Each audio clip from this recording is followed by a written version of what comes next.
Hello, welcome to our training in classroom observations for increased interactions. This is a 4-part series, commonly known as 4 modules. Within these modules, we have in Module 1, we will explore effective classroom observation techniques. In Module 2, we will talk about effective preparation for classroom observations. In Module 3, we will talk about mastering classroom observation techniques. And in Module 4, we will talk about analyzing and providing constructive feedback on classroom observations.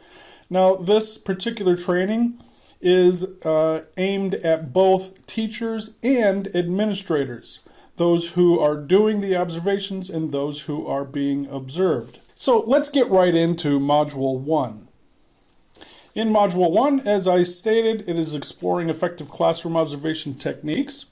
The objectives for this module are to define the purpose and importance of classroom observations, to explore different observation methods and their benefits, to apply strategies for conducting unbiased and meaningful observations, and to identify and discuss ethical considerations in classroom observations. So, okay, let's start with the purpose and importance of classroom observations. What exactly is the purpose? Some teachers may think that the purpose is just to try to find ways to fire them, but maybe that is the case in some situations in some schools, but hopefully that's a thing of the past. So let's reflect for just a moment when we talk about the purpose, and importance of classroom observations. First of all, let's start with what your experiences have been. Think about that for a moment. If you have had an observation, the reason why I want you to reflect on that is because a lot of times, especially maybe up until just these past couple of years, observations were always called teacher observations. And maybe that's still the case where you teach. But the reality is, there's a shift.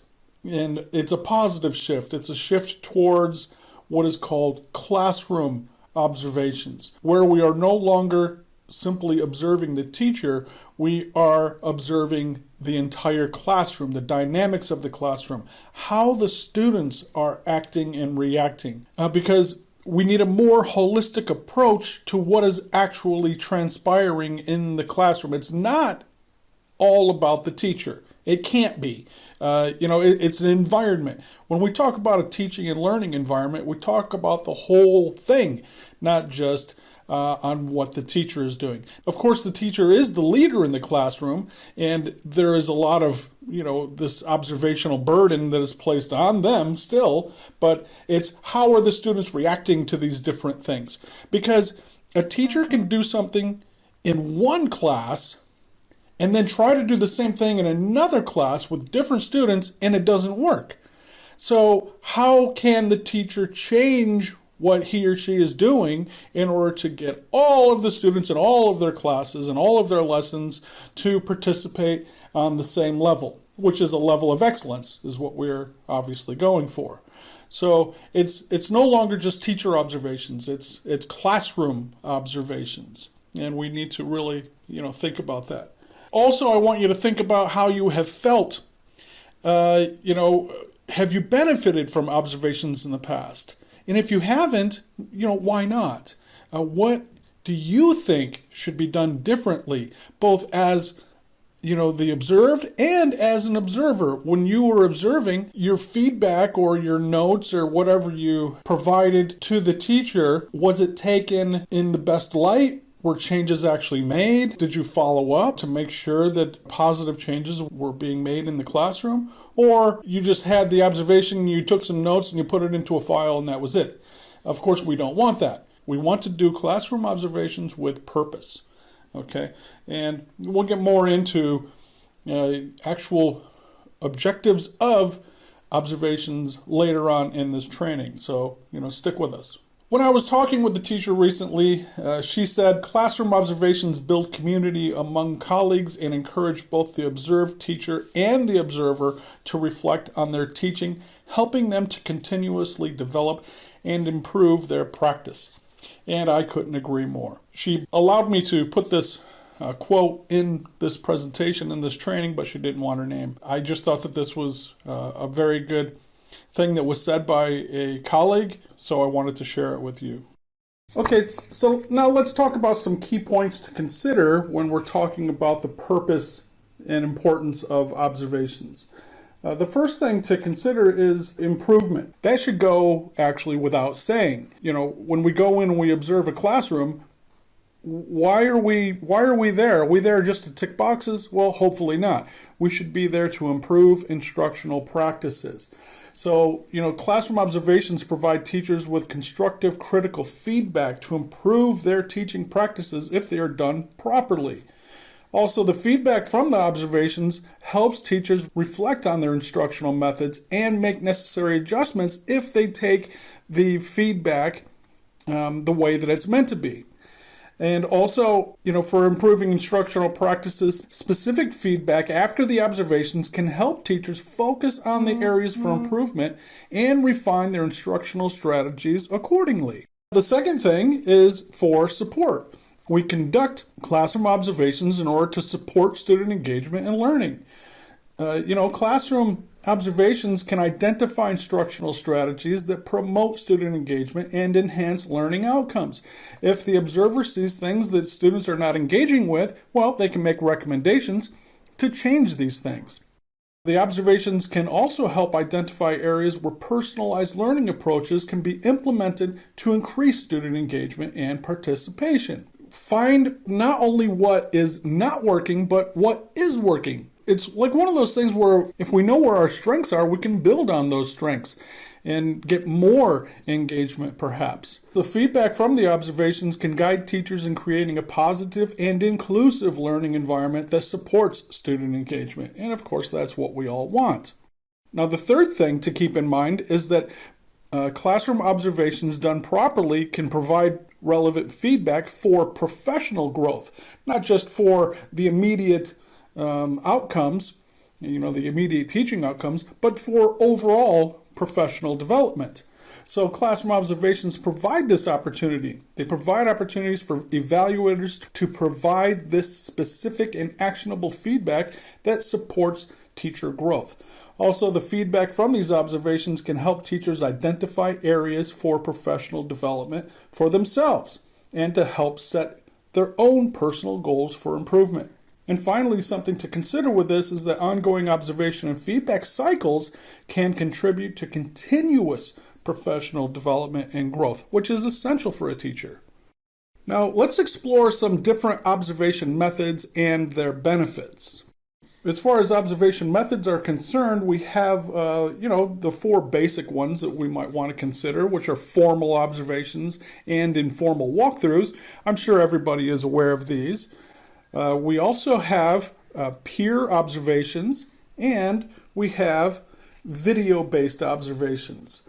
Concerning formal observations, they are typically scheduled in advance and involve a designated observer, usually an administrator or an instructional coach.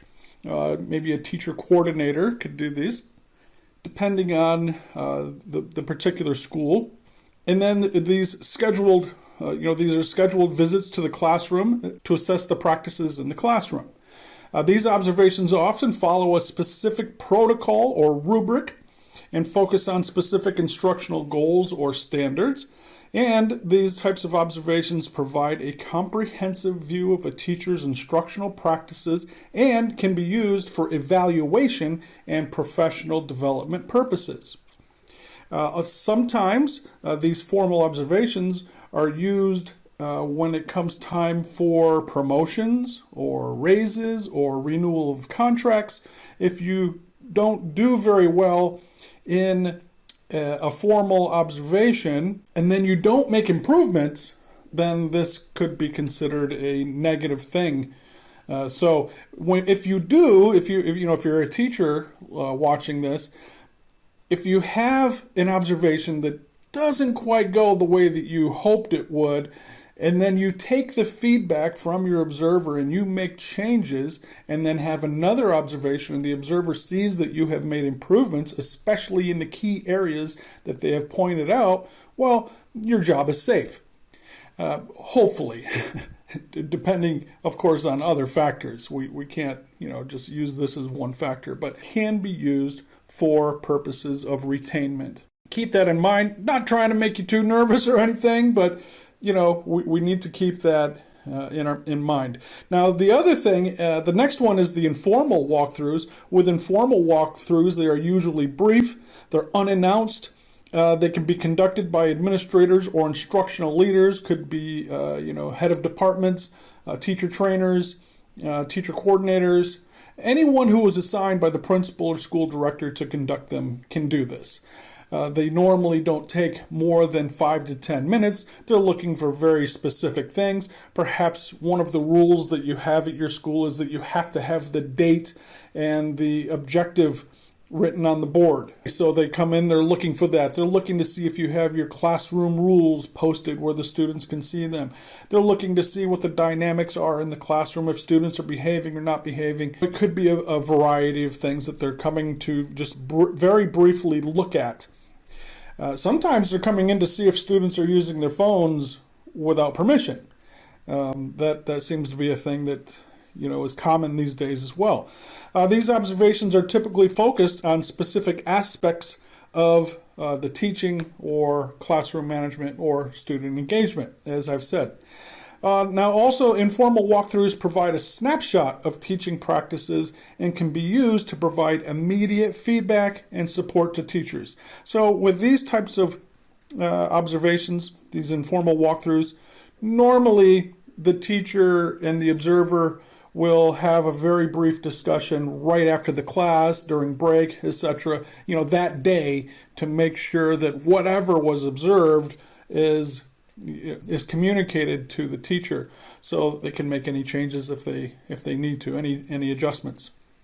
Now, when it comes to peer observations normally involve teachers observing and providing feedback to each other. One of the critical aspects of peer observations is that they should only be conducted to look for the positive things.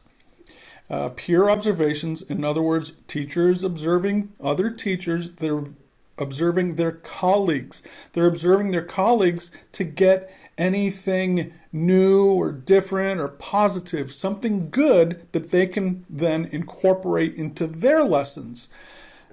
Peer-to-peer observations are not to be used for critical analysis of each other. And the reason why is because you don't want to have workplace conflict. Usually when two people who are considered equals start criticizing each other, conflict can arise. So we want to prevent that. So again, peer-to-peer observations or peer observations are used for teachers to look for things that they can use in their own lessons. Something positive. Okay, let's keep that in mind. And then we have the video-based observations. These types of observations involve recording classroom instruction and reviewing the footage for reflection and feedback. They're typically done by the teacher. When it comes to video-based observations, it isn't really a good idea for administrators to do video-based observations because they can't see everything that's happening in the classroom. They can't really determine or judge because as administrators, it's actually their job to judge what is happening. So they can't properly judge what is happening in the classroom unless they can see the whole classroom. So these videotaped or video-based observations really are not effective for administrators. And also when it comes to, for instance, peer-to-peer observations or peer observations, typically the colleague needs to see how the students are reacting to whatever is being taught. So video-based observations, again, are for the teacher to record themselves and then to review later and see where they think they can make improvements. So they're really effective for self-reflection and self-improvement. Now let's talk about the benefits and limitations of each of these. When it comes to the formal observations, some of the benefits can be that they provide a comprehensive view of a teacher's instructional practices and can be used for evaluation and professional development purposes. They can be used to assess specific informational goals or standards. They also can provide a clear picture of a teacher's strengths and areas for improvement. And this is highly beneficial, especially when we want to do, some professional development courses or some training. Limitations, however, are that they can be time-consuming and may not provide real-time feedback. I know several situations where the observer didn't actually get back to the teacher for a couple of weeks or more even, and so it's not effective that way because things can change within a couple of weeks. They can also be very stressful for teachers, and which can impact their performance in the classroom.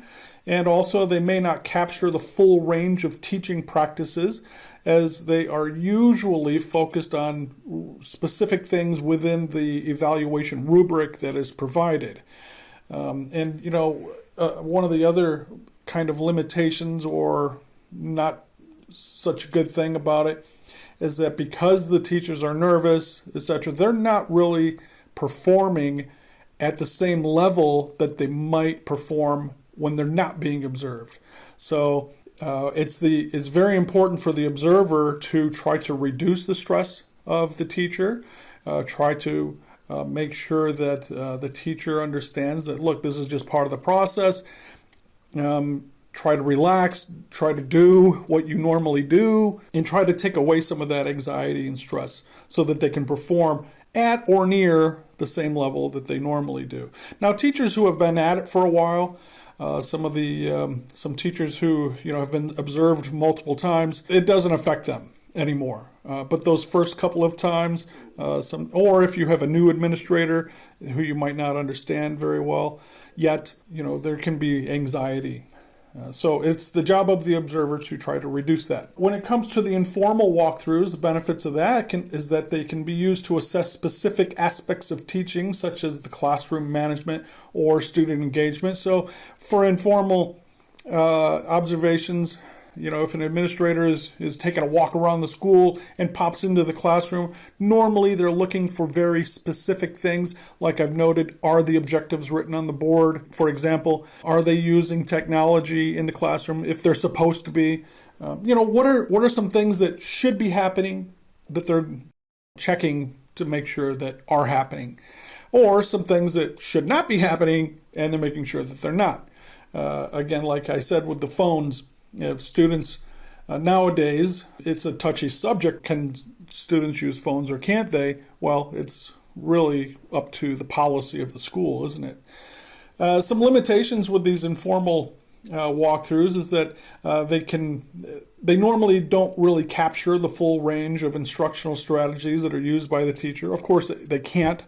They can't capture that because these informal walkthroughs normally are 5-10 minutes at most.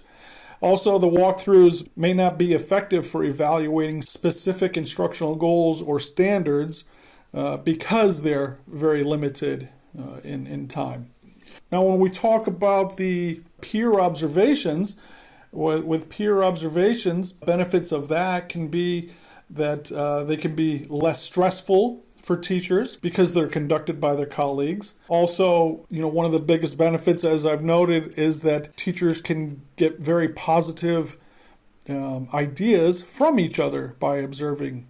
They observe their classroom management, how they handle certain students. One thing that I would like to point out is that if you, as a teacher, seem to have some difficulty with some students, but you talk to your colleagues who are teaching the same students in a different subject, and you find out from that teacher that they don't have the same issues as you do with those students, well, you go and you observe their lessons, and you see some of the things that they are doing with these students that you can then incorporate in your class to try to change your classroom dynamics and your classroom environment into as positive as an environment as your colleague. Another thing is that these peer observations can provide a more comprehensive view of teaching practices all around, and you can consult with each other about different professional development that you feel that you would both benefit from. I say both, but if you're doing it as a group, as multiple teachers, then what you then would like to seek out for group professional development. And then we have the video-based observations. The benefits of this can be that you as the teacher recording yourself, you're not so nervous. You can see for yourself how you are doing, how you think you are doing anyways. You can make notes about self-improvement. These types of observations really can provide you as a self-evaluator a more comprehensive view of your own personal teaching practices, and kind of captures your personality.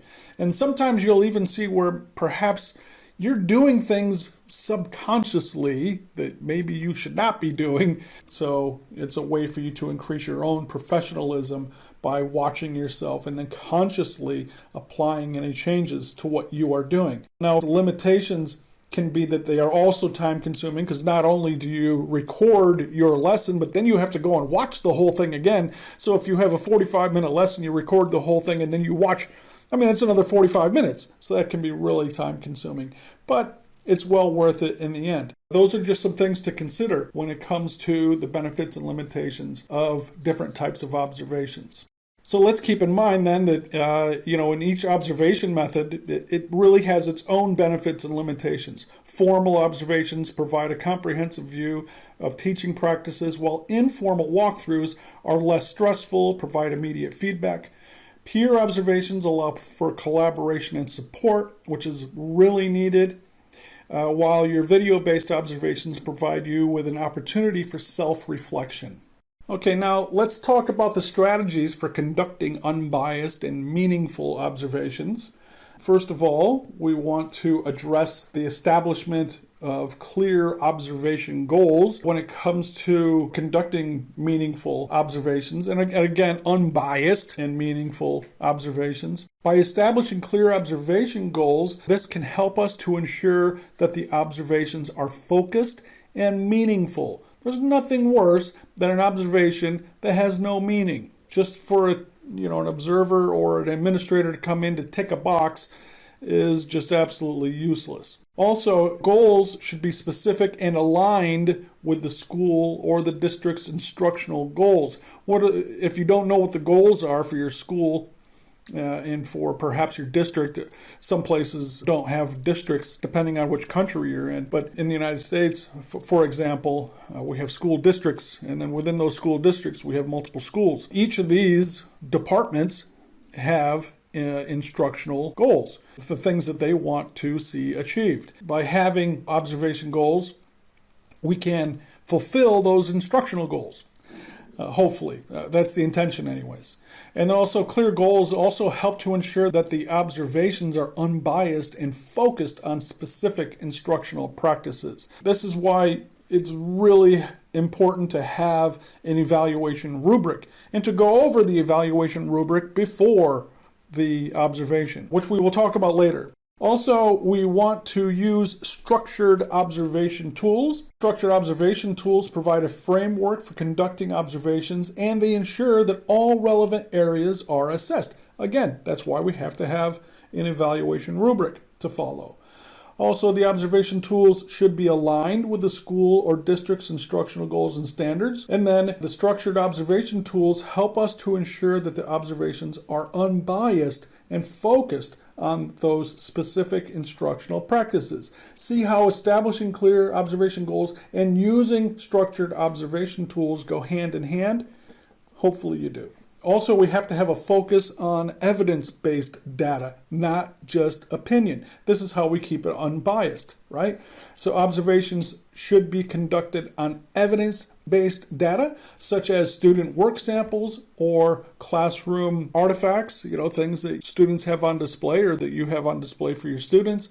Those are just a couple of the things. We'll talk more about the evidence-based data in a little bit. And also, focusing on evidence-based data helps ensure that the observations are unbiased and meaningful. All of these criteria, these three strategies, I should say, all help us to make sure that the observations are unbiased, which is absolutely essential and meaningful. Let's talk very briefly on some techniques for effective observations. One is active listening. This involves paying close attention to what is being said and asking clarifying questions. Now, however, as an observer, you can't talk, so you want to ask the clarifying questions later. So what you'll do is, when we talk about the note-taking later on in this course, you'll write down your questions at certain points and even, time it out a little bit so that you can be more specific when you're asking your clarifying questions later. But actively listen, pay attention to what is actually happening. The worst thing that I've seen is when an observer is sitting there on their phone chatting with somebody else. Yeah, I know you're busy as an administrator, but when you're doing observations, pay attention to the class. That's what you're there for. Take that time out. I actually kind of got in a little bit of not trouble, but somebody questioned me. Why couldn't I get a hold of you? It was the owner of a school asked me why they couldn't get a hold of me at certain times. And I told him I was doing classroom observations. And he said, well, you don't have your phone? I said, of course I have my phone, but I'm doing a classroom observation. I don't pay attention to my phone. It's on silent. It's in my pocket. I'm there for classroom observations, not to communicate with you. I don't, you can wait a half an hour until I finish the classroom observation. It's very disrespectful to not conduct classroom observations properly. So again, active listening. This also helps observers understand the context of the observation and identify any areas for improvement. And active listening can also help build rapport and trust between the observers and the observed. When a teacher sees that you're actively paying attention and actively listening, they will then take your feedback better. They will, they'll say, well, you were paying attention, so you obviously know what was happening, so I will listen to your feedback, which is absolutely essential. You can't deny it. Now, note-taking involves recording the observations in a structured and organized manner. Having that evaluation sheet helps to do that. Note-taking also helps ensure that all relevant information is captured and can be used for reflection and feedback. If you don't take notes and you're only relying on your memory, well, you can't accurately help a teacher. Also, note-taking can help the observer identify patterns and trends in teaching practices. So as an observer, if you observe the same type of activity or same type of process or whatever in one classroom to another, you can then identify, well, these colleagues obviously are talking to each other and working off of each other. And if it's a bad practice, well, then you can get them together for a professional development workshop or something. Or just to talk during a break time or whenever they're free. But sometimes they do require workshops. Or it could be a positive thing and you see, well, obviously these two or three teachers are communicating with each other, they're helping each other, they're supporting each other. This is an extraordinary thing. We love this. We want to build this sort of environment, this type of learning community. And then we also have collecting multiple data points. We don't want to rely on just one data point for our observations. So one of the techniques that we encourage is to not just observe the classroom and the teacher, but also look at what the students are producing. You want to gather things such as, their homework samples or project samples, periodic quizzes. So you'll want to look at the quizzes if you're not already in the loop on the quizzing, things like this. And also collecting multiple data points helps to ensure that the observations are evidence-based and focused on student learning, not just on your opinion of how the teacher is acting at a particular moment in time. And then also these, by collecting multiple data points, you can provide a more comprehensive view of the overall teaching practices. Again, just to summarize a little bit here, effective observation techniques include active listening, note-taking, and collecting multiple data points. These techniques help to ensure that observations are unbiased, evidence-based, and focused on specific instructional practices. By using these techniques, observers can provide meaningful feedback and support to teachers and promote student learning and contribute to continuous professional development. Now, finally, in this module, let's talk about the ethical considerations in classroom observations. There are some key points to consider. One of the key points to consider is that we need to have informed consent. Now, what is informed consent? Well, participants, including teachers and students, should provide informed consent before being observed. What does that mean for an administrator? Well, as part of the hiring process and part of the school culture, everyone should understand that observations will take place. Because this whole thing about informed consent means that they have been informed and they consent. Unfortunately, the consent has to be implied. In other words, you're not filling out a form where the students all sign and say they agree to these observations, because ultimately they don't really have a choice. It has to happen. I don't think I've ever gone into any institution where classroom observations did not take place. There may have been a couple places where it didn't happen just because of laziness on the administrator's part, but every school, every institution that was serious about professional development in improving their practices conducted classroom observations. What used to be called teacher observations, but now classroom observations. When it comes to informed consent, the thing to remember as an observer is you just have to tell them when this is going to happen, especially for the formal observations. With the informal walkthroughs, it should just be understood by everyone that they happen and that you could pop in at any time. As an administrator, you can pop into their classroom at any time. It is your right to walk in.